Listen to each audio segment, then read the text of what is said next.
₹2000 का नोट यानी black money. Sushil Modi ने उठाया संसद में मुद्दा, गुलाबी नोट फिर याद आया। क्या सच में बंद होने वाला है 2000 का नोट? क्या 2000 का गुलाबी नोट अब नहीं छपेगा? क्या अब 2000 के नोट की आवश्यकता नहीं है?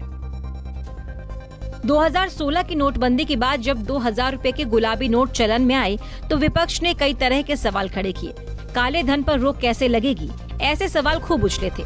लेकिन अब 2000 के नोट को लेकर मोर्चा खोल दिया है। संसद के शीतकालीन सत्र के चौथे दिन बिहार से बीजेपी सांसद सुशील कुमार मोदी ने राज्यसभा में शून्यकाल के दौरान ₹2000 के नोट का मामला उठाया। उन्होंने सरकार से इस नोट को बंद करने की अपील की है। सांसद सुशील मोदी ने कहा कि इसके जरिए ब्लैक मार्केटिंग हो रही है, ये प्रीमियम पर मिल रहा है। टेरर फंडिंग, ड्रग सिंडिकेट और अपराध जगत में इस बड़े करेंसी का ज्यादा इस्तेमाल हो रहा है। गौरतलब है कि 3 वर्षों से आरबीआई ने भी 2000 के नोट की प्रिंटिंग बंद कर दी थी। वहीं एक और भाजपा सांसद निशिकांत दुबे ने संसद में बोलते हुए इशारों में कह दिया कि सरकार कभी भी इसे बंद करने की घोषणा कर सकती है। सुशील मोदी ने इसकी प्रासंगिकता को समझाते हुए कहा कि नोटबंदी के बाद कम समय में नोटों की अदला बदली हो सके, इसलिए 2000 के नोट जारी किए गए थे। अब इस गुलाबी नोट को मार्केट से समाप्त कर दिया जाए। ऐसी व्यवस्था की जाए कि जिन लोगों के पास 2000 के नोट हैं, वो निश्चित समय सीमा में उसे एक्सचेंज कर सके और बाद में वो पूरी तरह से मार्केट से वापस हो जाए। दुनिया के जितने भी विकसित देश हैं, अमेरिका, जापान, चीन, 100 से ज्यादा की करेंसी नहीं है। चीन में 100 युआन, कनाडा में 100 सीएडी, यूरोपीय संघ में 100 यूरो। ऐसे में भारत में 2000 के नोट का क्या औचित्य है? जब हमने 1000 का नोट खत्म कर दिया तो 500 के बाद 2000 के नोट की अब आवश्यकता नहीं है। ब्लैक मनी का इस्तेमाल करने वाले लोगों के लिए 2000 के नोट को कहीं भी ले जाना आसान है। इसीलिए ब्लैक मनी के खिलाफ अभियान चला रही सरकार को ये प्रयोग करना चाहिए। वहीं दूसरी तरफ बीजेपी सांसद निशिकांत दुबे ने लोकसभा में कहा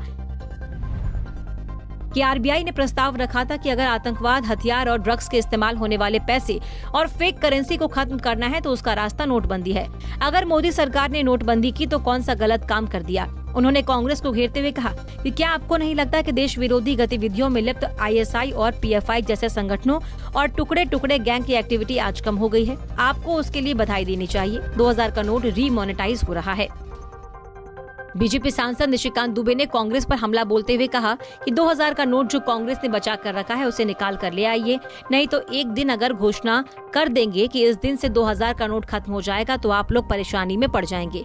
भले ही भाजपा सांसद ने ये बात कांग्रेस पर निशाना साधते हुए कही, लेकिन इशारों में उन्होंने बड़ा संकेत भी दे दिया। लोगों ने बड़ी तादाद में 2000 के नोट जमा कर रखे हैं, जिसका इस्तेमाल अवैध व्यापार में हो रहा है। कुछ जगह पर ये ब्लैक में मिल रहा है। बता दें कि पाकिस्तान और श्रीलंका जैसे देशों में उच्चतम मूल्य का नोट 5000 का है। वहीं इंडोनेशिया में तो 1 लाख रुपए का भी नोट है। दरअसल 6 साल पहले 8 नवंबर 2016 को मोदी सरकार ने 1000 और 500 रुपए के पुराने नोट को नोटबंदी का ऐलान कर उसे रद्द कर दिया था। नोटबंदी के बाद बाजार में नकदी डालने के लिए आरबीआई 2000 रुपए के नोट लेकर आई, लेकिन अब 2000 रुपए के नोट का दर्शन दुर्लभ होता जा रहा है। एटीएम से बिरले 2000 रुपए के नोट निकलते हैं तो बाजार में 2000 रुपए के नोट के लीगल टेंडर खत्म होने की भी अफवाह उड़ती रहती है।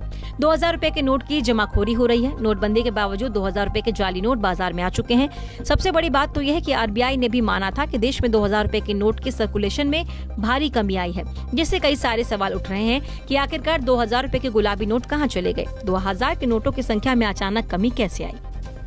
Bureau report, Punjab Kesari TV. हमसे जुड़े रहने के लिए हमारे YouTube चैनल को सब्सक्राइब करें और नई वीडियो की नोटिफिकेशन के लिए बेल आइकॉन को दबाएं।